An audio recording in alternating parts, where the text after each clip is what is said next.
In early August 2026, Palantir Technologies reported second quarter 2026 results showing sales of 1,935.46 million and net income of 1,061.89 million, alongside raised full year 2026 revenue guidance between 8.15 to 8.16 billion and an expectation of GAAP operating income and net income in every remaining quarter.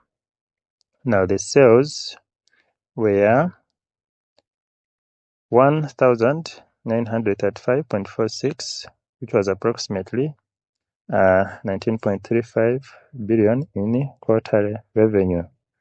Now, for a software company, achieving nearly 2 billion in quarterly recurring or high margin revenue places Palantir firmly in the upper echelon of enterprise tech. So this figure validates that Palantir's platforms, Gotham Foundry and Artificial Intelligence Platform AIP, are not just niche government tools but have achieved massive commercial and defense adaptation. For investors, this is the ultimate proof of concept, which signals that the company has successfully crossed the chasm from experimental pilot programs to large-scale enterprise-wide deployments. And if this growth trajectory holds, it provides a robust fundamental flow for the stock price, suggesting that the business model is not only viable but highly scalable.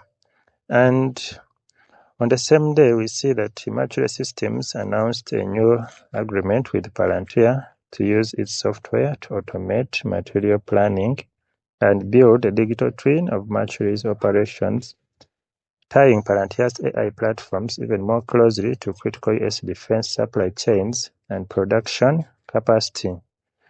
Now, Mercury Systems announced a new agreement with Palantir. Now, it is a prime-tier defense supplier specializing in advanced microelectronics and components for the US military. It is not a fringe player, it is a cornerstone of the industrial base. So this agreement signifies that Palantir software is being adopted by the ecosystem of defense, not just the Pentagon itself. For investors, this expands the total addressable market, and it proves that Palantir is not limited to selling to the government as a sovereign entity, but can also sell to the private contractors who build the physical software, creating a massive B2B vertical within the defense sector. And also, tying Palantir's AI platforms even more closely to critical US defense supply chains and production capacity is a strategic kicker.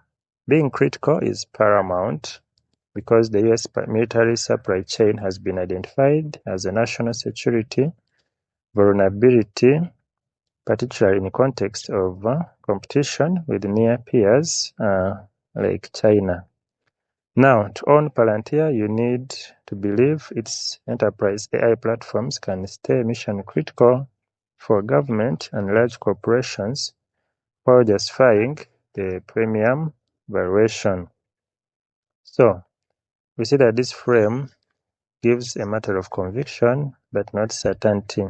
And this is an honest admission that Palantir is not a sure thing. For investors, this is a crucial psychological warning. It means you cannot buy the stock passively and ignore it. You must actively monitor the business and maintain a conviction based on evolving data. And while justifying a premium is actually an elephant in the room, whereby we see that Palantir trades at a significant multiple to earnings and sales. And for investors, this means the stock has a high hurdle rate. It needs to deliver exceptional growth and profitability to prevent the valuation from contracting. If growth slows even slightly, the premium valuation could evaporate, leading to a multiple compression collapse where the stock falls even if earnings remain stable. And looking at the latest quarters, strong profitability and higher 2026 guidance, they reinforce the story in the near term. which in the short term, the data supports the bullish narrative.